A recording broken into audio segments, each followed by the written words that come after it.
పరిశుద్ధ గ్రంథం నుండి కీర్తనలు 83వ అధ్యాయం చదువుకుందాం.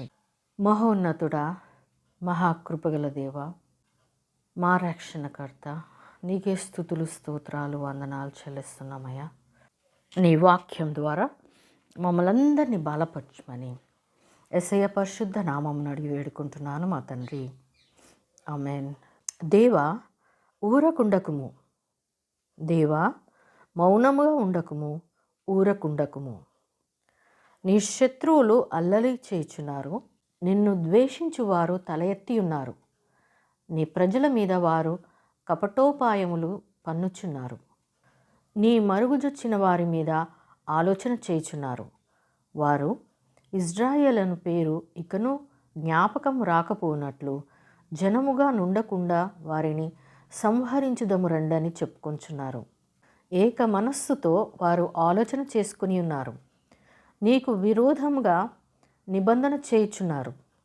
గుడారపు వాసులైన ఎదోమీయులను, ఇష్మాయేలీయులను, మోయాబీయులను, హగ్రీయులను, గెబలు వారును, అమ్మోనీయులను, అమాలేకీయులను, ఫిలిస్తీయులను, తూరు నివాసులను నీకు విరోధముగా నిబంధన చేసుకుని ఉన్నారు.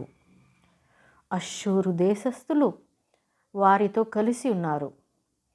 లోతు వంశస్థులకు వారు సహాయం చేయుచున్నారు. మిద్యానునకు నీవు చేసినట్లు కీషోను ఏటి యొద్దను నీవు సిసెరాకును యాబీనునకు చేసినట్లు వారికిని చేయుము. వారు ఎందోరులో నశించిరి, భూమికి పెంట అయిరి. ఓరేబు, జేయేబు అను వారికి నీవు చేసినట్లు వారి ప్రధానులకును చేయుము. జేబహు, సల్మున్నా అను వారికి చేసినట్లు వారి సకల రాజులకును చేయుము. దేవుని నివాస స్థలములను మనము ఆక్రమించుకొందము అని వారు చెప్పుకొంచున్నారు. నా దేవా, సుడి తిరుగు ధూళి వలె, గాలి ఎదుటి వగుడాకుల వలెను వారిని చేయుము. అగ్ని అడవిని కాల్చున్నట్లు, కార్చిచ్చు కొండలను తగులబెట్టునట్లు నీ తుఫాను చేత వారిని తరుముము. నీ సుడిగాలి చేత వారికి భీతి పుట్టించుము. యెహోవా, వారు నీ నామమును వెదకునట్లు వారికి పూర్ణ అవమానము కలుగు చేయుము. వారు నిత్యము సిగ్గుపడి భీతి నొందుదురుగాక.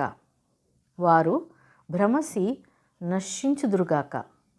యెహోవా అను నామము ధరించిన నీవు మాత్రమే సర్వలోకములో మహోన్నతుడవని వారెరుగుదురుగాక. దేవుడు తన పరిశుద్ధ వాక్యమును మన హృదయంలో ఫలింపచేయునుగాక. ఆమేన్.